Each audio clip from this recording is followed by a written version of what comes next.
Dam na ini kalau toplova katak na per ini lalpa tungeka lau ang le ko velin min do ma se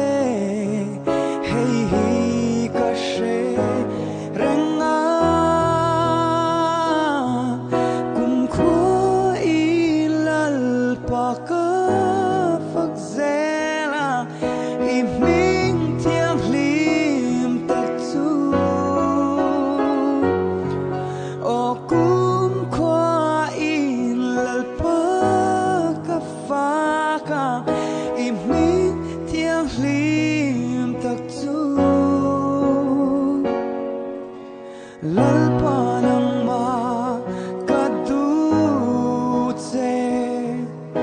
karon pa natin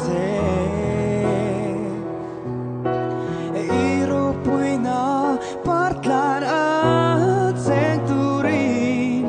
imoy na suay lautu harsan na